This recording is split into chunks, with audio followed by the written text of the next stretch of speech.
The game of entrepreneurship is so ugly. You make one bad mistake, you're dead. The business world, it's a very mafia-esque type of a business. If you look the other way, just because you just made $1 million in a month and you start getting very arrogant, boom, you're wiped out.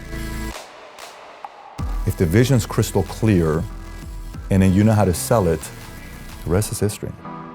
I'm running a business and I'm competing in a marketplace, a $5 trillion industry. How is that even possible for a guy like me, an immigrant? I like immigrants because immigrants have a chip, they have a point to prove. People that were born in America, you guys have no clue what gift is being given to you being raised in Iran. I missed the part of being playful. We were in war and all we're hearing is the whistles.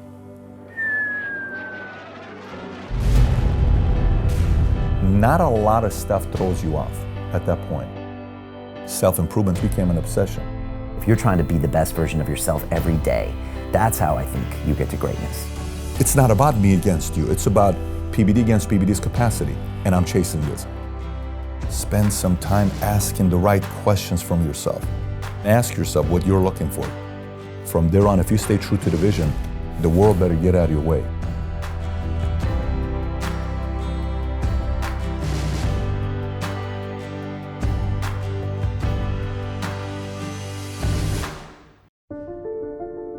They say that the human race is doomed, that we have lost touch with our true nature, that the media has corrupted us, and that the planet has no future. I disagree. I believe that humanity is full of hope, and that our salvation lies within each one of us. My name is Brian Rose, and my job is to listen, the oldest method of learning known to man. Each week I seek out individuals that are changing the world, people who are living and thinking in a different way. Their stories will challenge your beliefs, make you question your choices, and perhaps inspire you to change. I never planned on doing any of this, but now I can't stop. Join me on this mission and make humanity something we can all be proud of.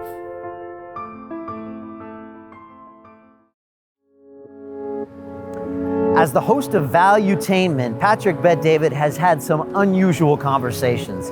From mob bosses to Hollywood actors to NBA players, he really seeks out unusual people and gets them to tell all.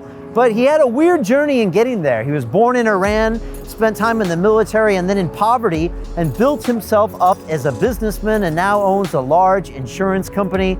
But he really is about teaching people how to get to the next level in business, and it's all about going inside. It's about finding your limitations and your limiting behaviors and trying to correct those and push yourself to the next level. I love Patrick. I love what he's about, and we had a really hard conversation. If you want to know what it takes to succeed in life. And at London Real, we push people every single day in our academy to succeed, whether they want to start a business from scratch in 8 weeks, whether they want to publicly speak, or they want to broadcast themselves with their own podcast. We do all of that. This is a little bit more about it. London Real doesn't stop when the conversation ends. You see, that's when we get started. Because everything begins with a thought, and then comes the action. The London Real Academy is our global transformation platform. Here we bring together thousands of students from over 75 countries. Whether you want to build a profitable business from your passion, or learn to speak to inspire, or broadcast yourself with your very own podcast, or accelerate your life to become a high-performance person, we have the online accountability course and personal mentoring program that will make your dream a reality. Join us, and we'll take your life to the next level, together. Our next accelerator course is starting soon.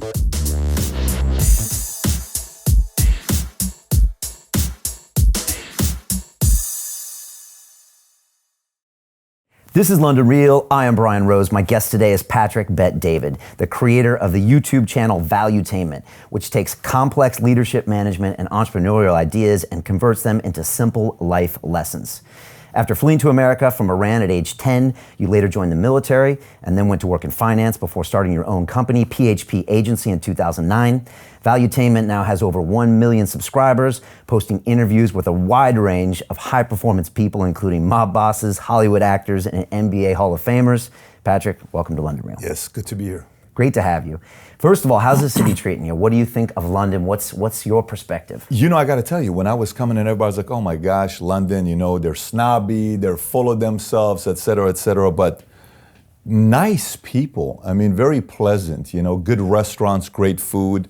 It's got if London, you know, it would be a combination between Paris, New York. If Paris and New York came together and had a baby, it would be something like London. Okay. That's the feeling I get. A little style, a little bit of a buzz. I like it a lot. I mean, that would be an understatement. Every year we decide to take our guys, our agents, to some part of the world, and we go and have a good time. Like we just went to Croatia, we went to Santorini, and we went to Venice. We went to Dubai prior to that. We went to Tuscany and had a 20,000 square foot place, and we brought everybody and their spouses and chefs. The next one is Tahiti. This is on the list as a final one after my trip here. I'm amazed by the city. Yeah, I love it. You know, I was in New York for many years, and you know, it's great when you're young, but it can be like super intense, that place. Yes. For me, this is a kindler, gentler place. It's got some green space. People are nice, access to the continent. So yeah, you got to come back. Oh, this is definitely not going to be the last time. First of all, I want to start and just say, I appreciate what you do, you know, because there's not many people in this space that are going out there and putting out these long-form conversations. And I know how hard it is. And I always say the mark of a professional is someone who makes it look easy.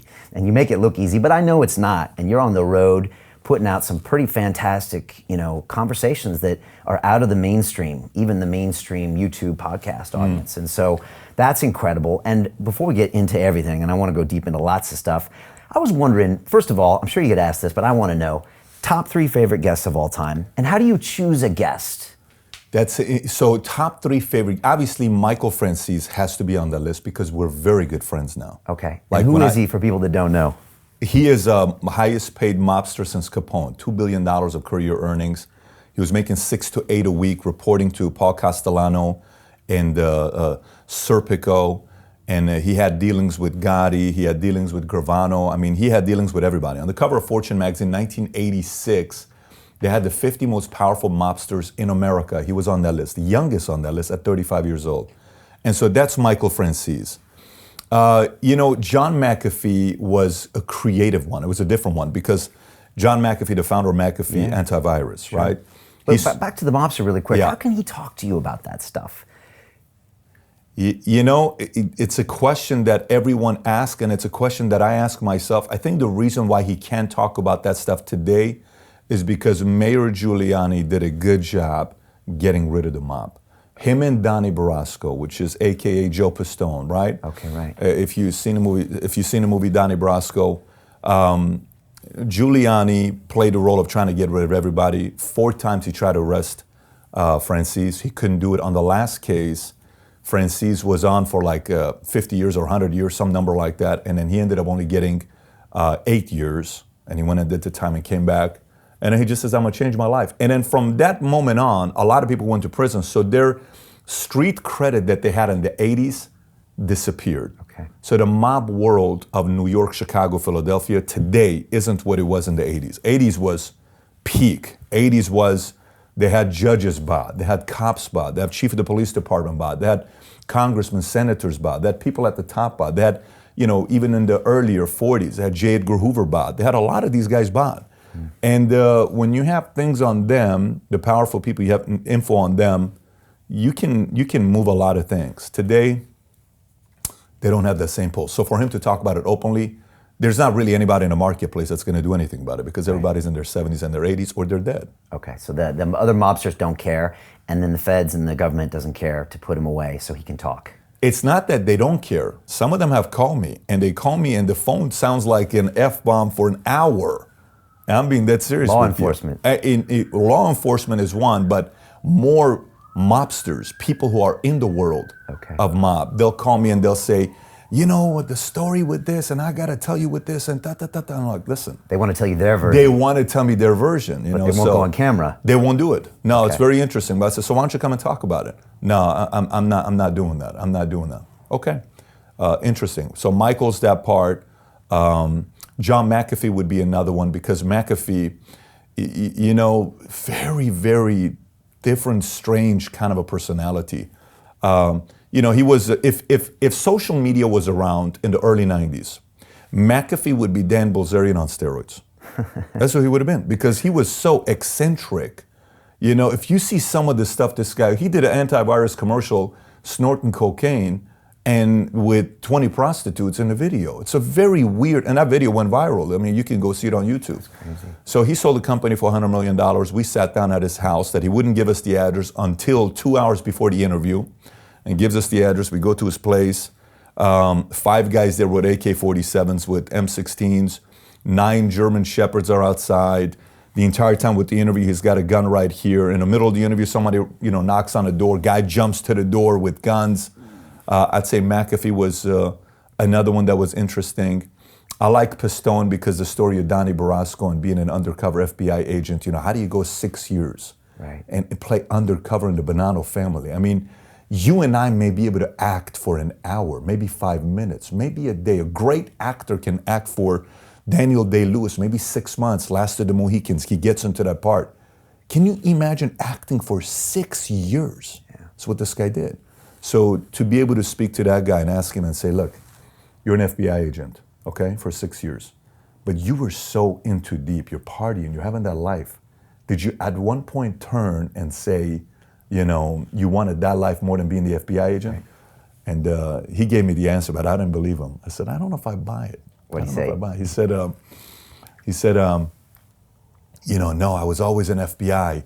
I take a bullet for you. I take a bullet for him. I take a bullet from Bob. I'm not taking a bullet for a mobster.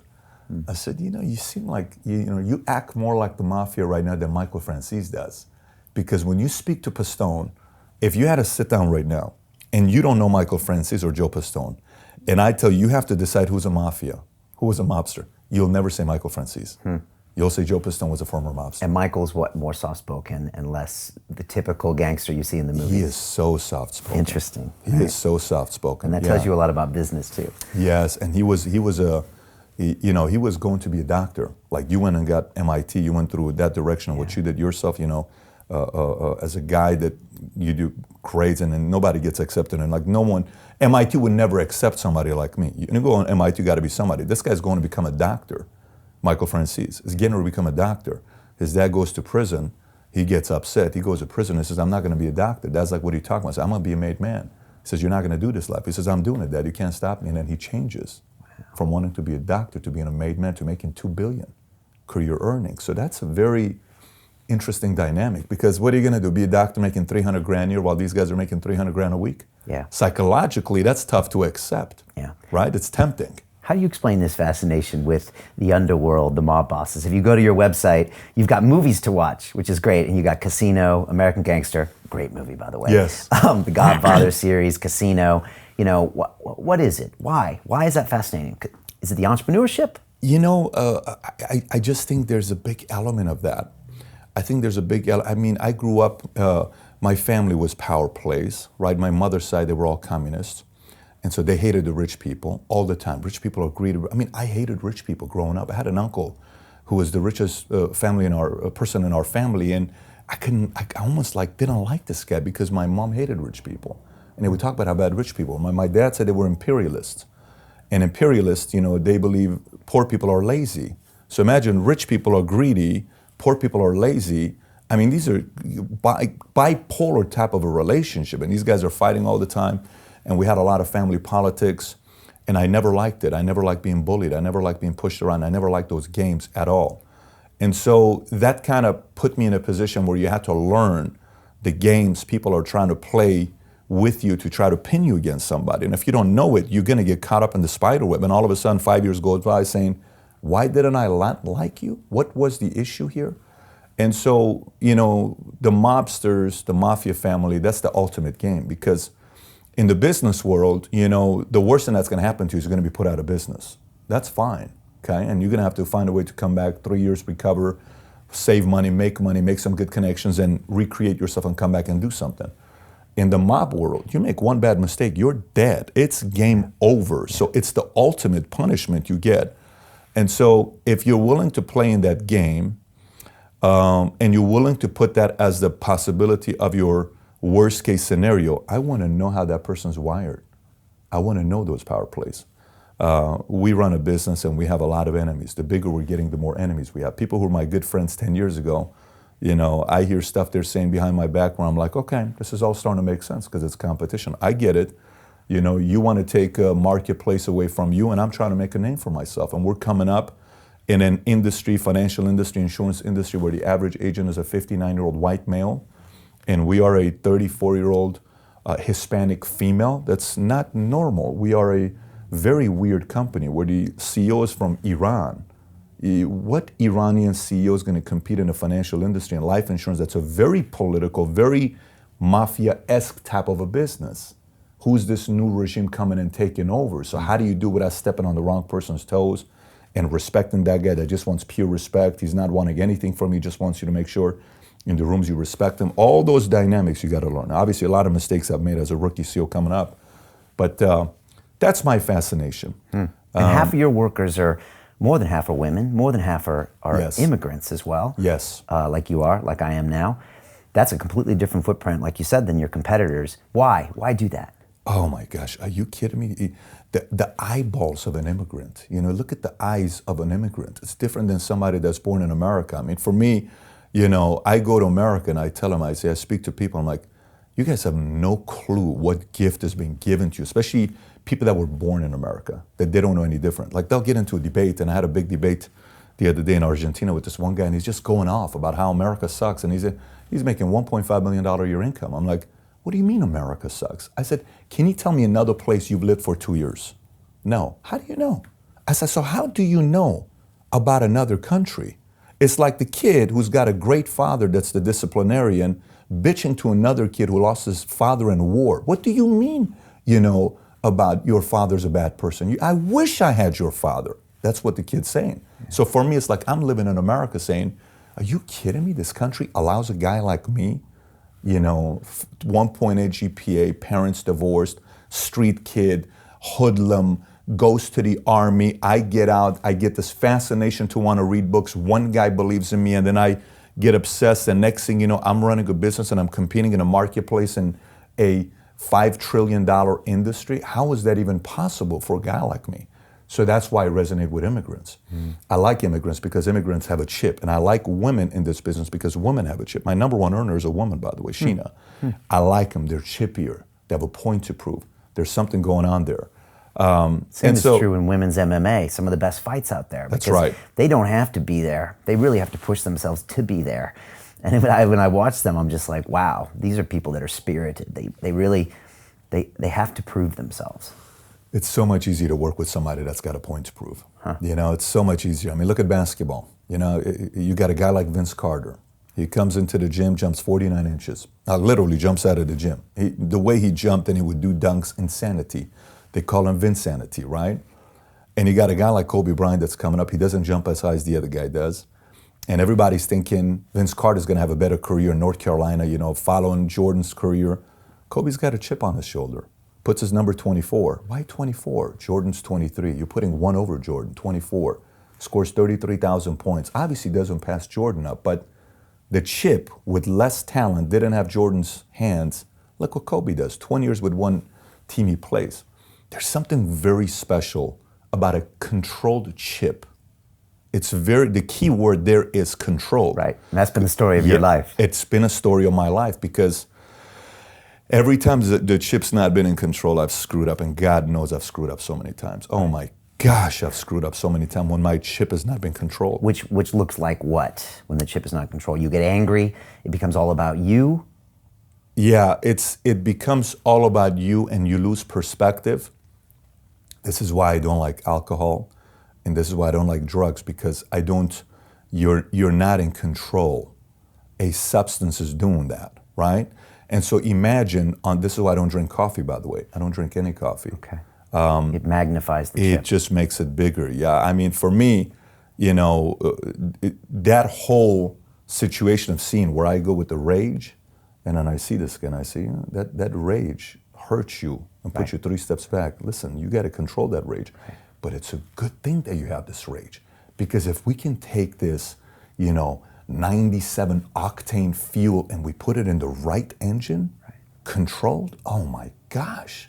So we need to make sure that high octane is controlled, because high octane in the wrong place can blow up a building. Yeah, and how do you go about controlling that? Because when I hear of someone with a chip on my shoulder, you kind of think someone that wants to fight. And then what happens is you get caught up in the fight and not the result. I'm gonna beat that guy, you're not gonna say that about me, and that's a short-term thinking. Yes. How do you control that? So for me, here's what happened, and I'll give you the perfect example. So I had this conversation with our guys the other day. I said, look,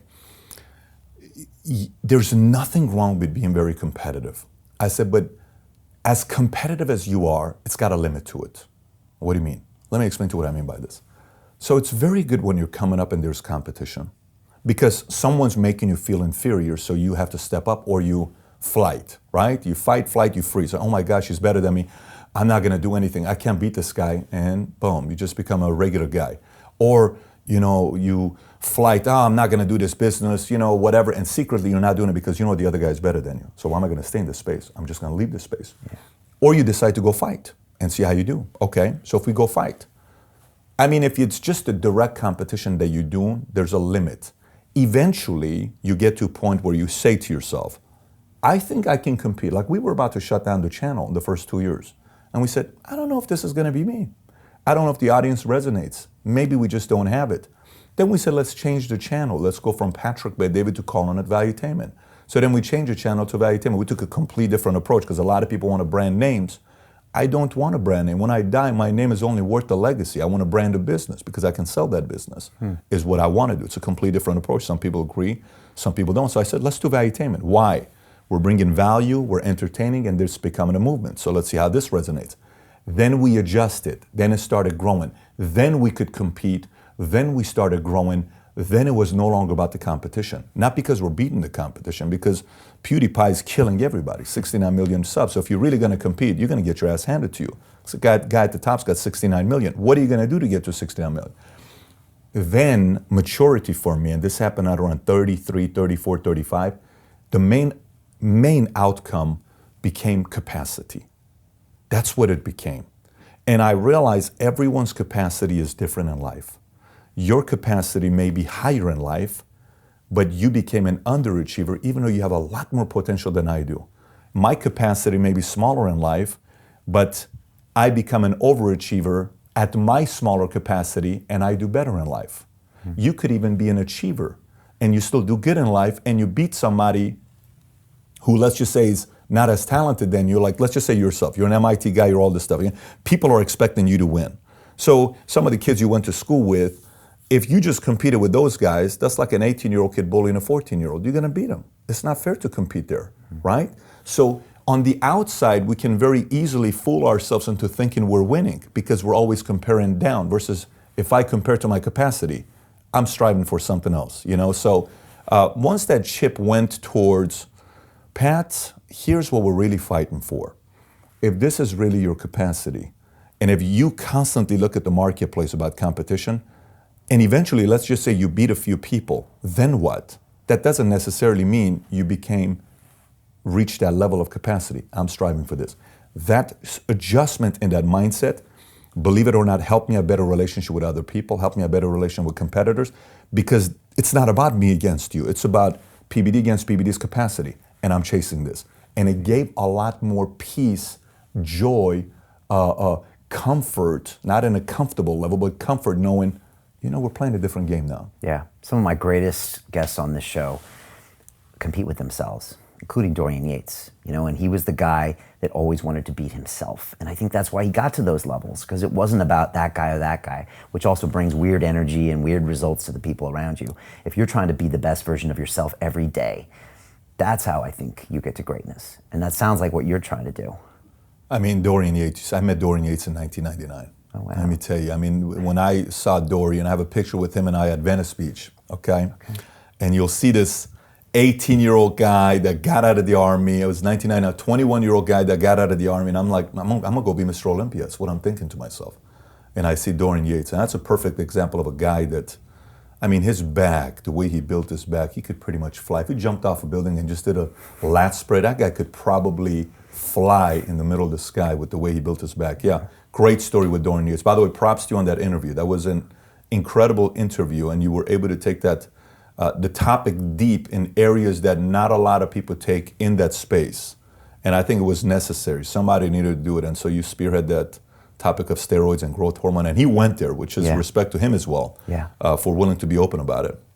Yeah, it was great to have him there. We were right place, right time. What do they say? The harder your practice, the more lucky you get. Yes. You know, and so we were there, you know, right when that happened. Tell me more about Valuetainment, because I think from the outside, on the first look, people see it as, okay, simple lessons I can learn if I want to be an entrepreneur. But what I see from you is a guy going through a lot of introspection and asking people to look down deeper inside yourself and saying, okay, what do I really want? What are my core values? What do I have to do to get myself out of these bad patterns, to get that Ferrari, to get that business? And you talked about this time where you went to Malibu Beach and you asked yourself questions. And I've never heard anyone talk about this. And you're sitting there alone asking yourself questions and really digging deep down into your soul as a way to get you to the next level in life and business. And it's not what you'd expect from a guy trying to teach entrepreneurs. Can you talk a bit more about that? Yeah, I mean, it's very emotional. It's very emotional because your life is a combination of different events you've witnessed. Like, you know, there's a part of it that's our DNA, right? Let's just say from the moment you're born, like I have my 3 kids, from the moment they were born, their DNA's been the same. Like the middle one was a charmer. From day one, he was a charmer.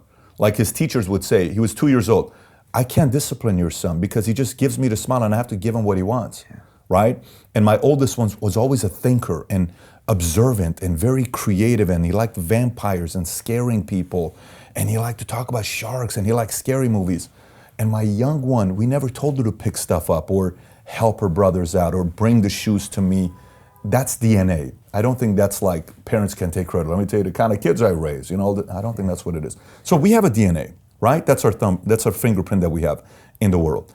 But then outside of that, there's experiences. There's trials, there's memories of mom and dad fighting.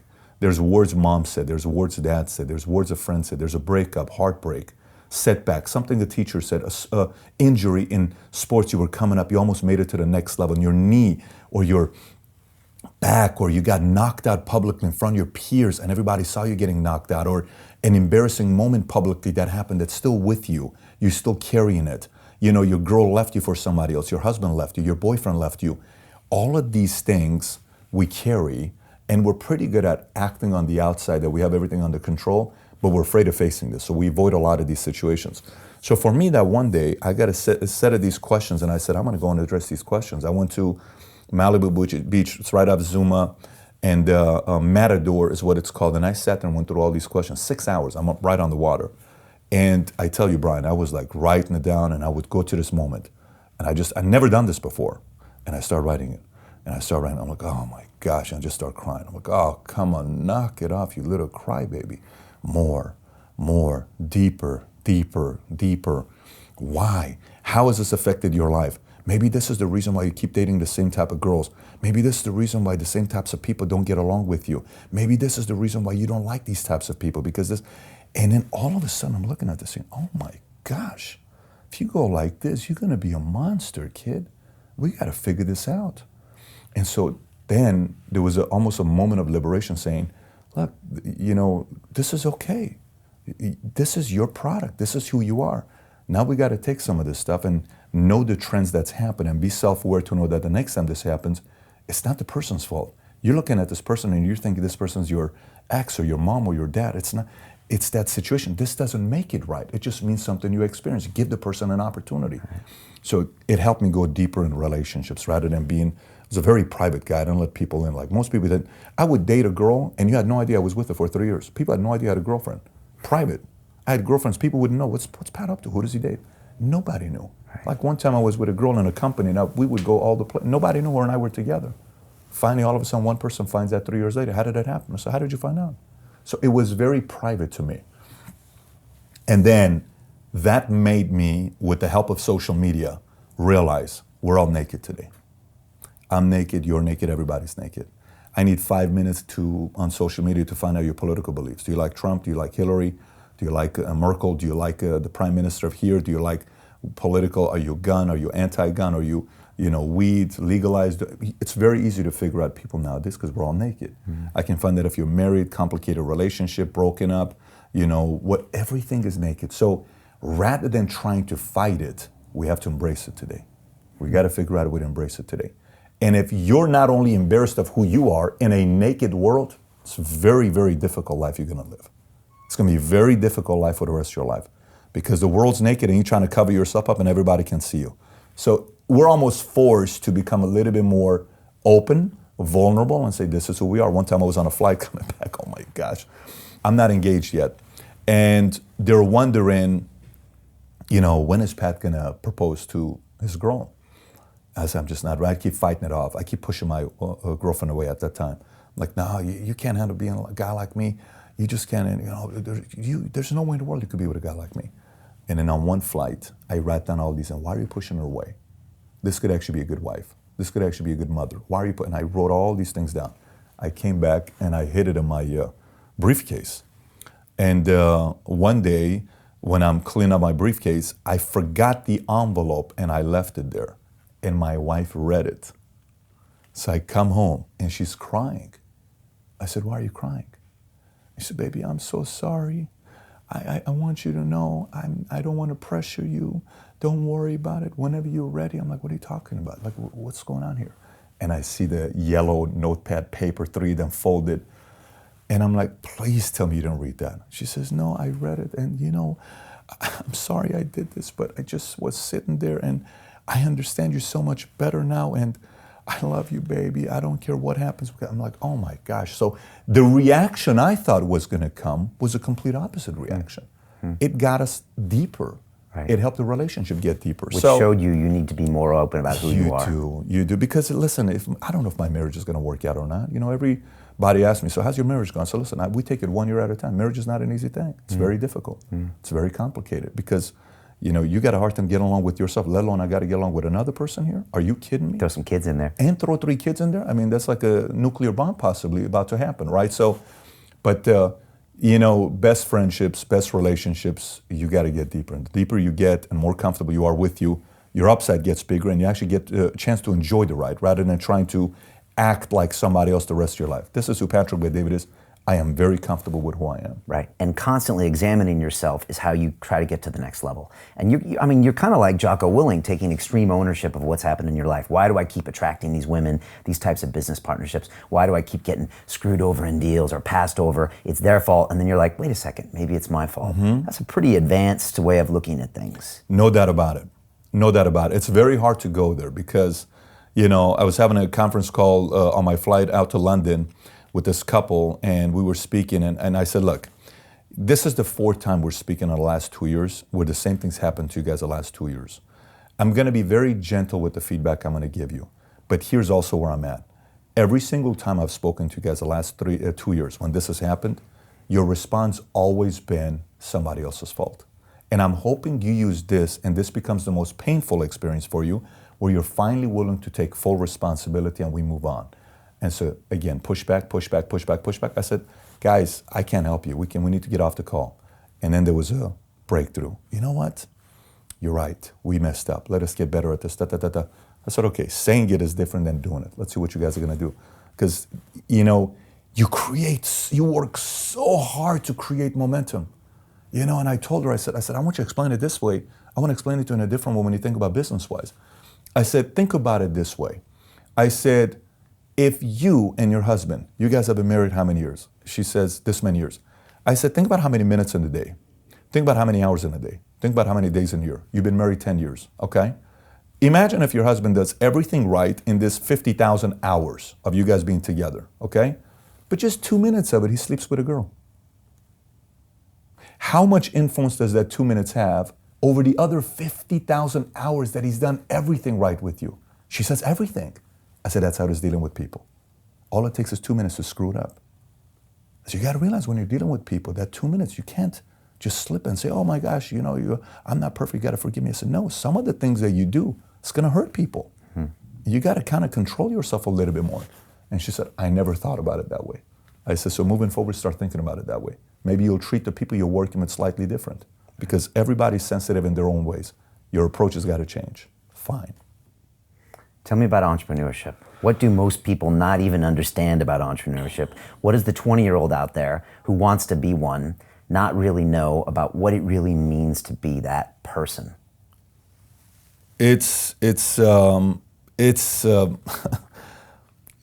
Social media makes it nicer than it is. I'm gonna tell you.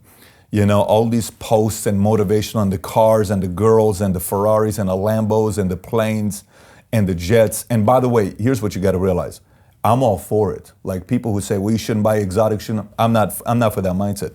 If you don't like it, no problem. If you do like it, no problem. I don't judge you. Whatever drives you, you go get it. For me, I drive a $406,000 car because in Iran, I would go to Shah's museum and he had Rolls Royce and I said, one day I'd like to have a Rolls Royce. Great, so we're here, we're talking to the Rolls Royce community, we're doing a collaboration together with them. And so I wanted to get a Rolls Royce because it connects me. Every time I'm in the car, Shah comes to my mind. I have a painting of Shah on my wall, I like that.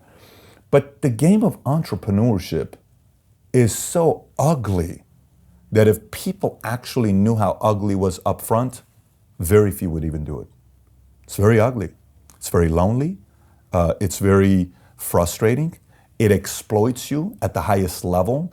In the world of business, you don't just have one or two weaknesses. Imagine all of a sudden one day, 50 weaknesses are exposed, all at the same time. And everybody tells you, because it's you. Who wants that? No one wants that. And imagine a game where you always have to recreate yourself or else you lose. Like, let me put it to you this way. It's like working out, but you can't take a day off. You know how you work out, at least you got like a few days off to have your, regroup and all that stuff. For the first 2 to 5 years, if you look the other way, just because you just made $1 million in a month and you start getting very cocky or arrogant, boom, you're wiped out. That's all it takes. It's a subtle look away to get knocked out. And so, a lot of these books, self-help books that you read and say, oh, you got to do this and you got to do this and you got to do that. They don't touch on the ugly part of running a business. Now, set the ugly part aside. The one part that outweighs being willing to tolerate all this pain is the fact that choices matters to you. If you're driven by choices, if you're driven by control, if you're driven by, being able to choose the kind of a life you want to live, that reward is so much higher than the pain you're going to have to put up, that you're willing to put up with the pain because you want this. Because what's the flip side? Here's the flip side. My 3 kids go to the same private school together. It's very expensive. Okay, you live in a decent community.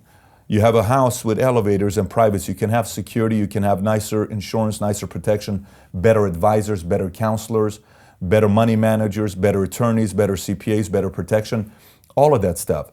The choices, better places to go, people that you can associate with that are at your same level, if not higher than you, more things that you can have as choice. I'm not talking necessarily material things, choices. So if the choices and the controls that big of a motivation for you, you're going to be able to put up with the pain. But if the pain's too much for you and this doesn't really matter, you'll eventually go back to having a job.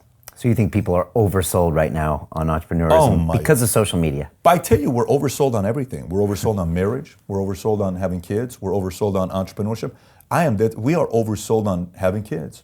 We are. I don't know how many 21-year-olds I hear saying, I feel like if I have a kid, my life will change. Yes, it will change. Maybe not for the best. Maybe you got to take your time. I feel like I love her, and the way I can show her I love her is by getting married. I don't know about that. I don't know if today's the time to get married at 22. I'm being very serious with you. Yeah. I mean, look, you and I, imagine being 18 years old with access to Tinder. Imagine being, I don't know that. I don't know what it is to swipe left, swipe left, swipe left, swipe right. Oh, let's go, beer, great. You want to go hook up? Let's go in the back of the car. This has become very normal. So sex has become a very, we kissed. It's cool. Hey, 3 girls this week. How? Where did you meet them? Oh, Tinder, swipe left, swipe right. What are you talking about? So where the value of that used to be more, it's not the same value as it is today because it's easier access today than it was before. So you got to question marriage too early. You got to actually ask, why do you want to get married? Why do you want to have kids? Why do you want to be an entrepreneur? And the answer has to be very crystal clear. It's not just because, like, I have an answer on why I wanted to have kids, and I had to get very clear before I wanted to have kids. Most of us have kids because everybody's having kids. So it's what you're supposed to do. You're supposed to get married. You're supposed to do this. And I think the factor with entrepreneurship, don't let the lifestyle fool you. I mean, it takes a lot of work. And you have to ask yourself the question, are you really willing to go through it? If yes, Chris, here's the one thing I do advise to Brian, to everybody. I think everybody ought to run a part-time business. Affiliate marketing, great. Sell products on the side, garage, whatever it is, get your real estate license, sell real estate on the side, get an insurance license, sell insurance on the side, and maintain your job. And put 10 or 15 hours into it. I think everybody ought to do it and can do it. Everybody. So, but the word of entrepreneurs, multidimensional. At what level do you want to go? I mean, do you want to go building a business doing 50 grand a year? Great, go do it. Everybody ought to do it. Do you want to build a business doing $1 million a year? Well, maybe not everybody can. You can build $1 million a year business. 10 million is the interesting number because very few get to the 10 million. 1 of 5, a lot of people get stuck to 1 of 5. 10 is, difficult. Then from 10, do you want to do $100 million a year? Do you want to get to $1 billion? I mean, the game changes at that point, right? But the more clear you are on your outcome of everything you do in life, kids, wife, business, career, friendship, spiritual, exercise, the more clear those outcomes are, the more fluid the action is going to be taken because you know why you're doing it. And so, yes, I think today social media fools the reality of being an entrepreneur. Do you think you do the same by putting out the videos, or do you try to make it clear with people that, look, this is taking work? Oh, I make it clear that it's work. I make it clear that it's pain. But I try to sell the reward, and I try to sell the idea of it has to matter to you. Like what you do here with creating content. Think about how many people started a podcast and they had potential, but they stopped. Yeah. Think about it. Yeah. Think about how much work it takes to run a podcast, okay? You have a wife, you have a kid, you have a business, you have all these other things. Think about the effort it takes. Think about the discipline. Think about the level of consistency to find a guest, to interview, to questions, to research, to content, to all this stuff takes a lot of effort, right? But you're doing it. It's very obvious you're enjoying it and it matters to you. And that's why you're effective, if that makes any sense. Yeah. You see some people that it doesn't matter to them, they're winging it. So that's the differentiator between an amateur and a pro. A pro's trying to figure out a way to be prolific because it matters to them. So the one thing with Valuetainment that you get is you will hear me talk about clarity and it mattering to you so many times. Because if it does, the world better get out of your way because you're going to get what you want at whatever level you want. Right. You weren't always a fan of capitalism, but you switched and now believe it is the solution. And there was a point where your dad was going through series of operations, and you realized that you didn't have the choice and that you had to rely on other people to take care of him. Is that what turned the switch with you? Because like my body, every time I go there, my body just, I mean, listen, when that happened that day and he says, you're not paying for this, the government, the taxpayers are paying for this. My dad's in a hospital having a heart attack. He had his 13th heart attack. And I'm looking at the saying, if this man dies, I never met my grandpa. My kids have to know their grandpa, and that's my dad.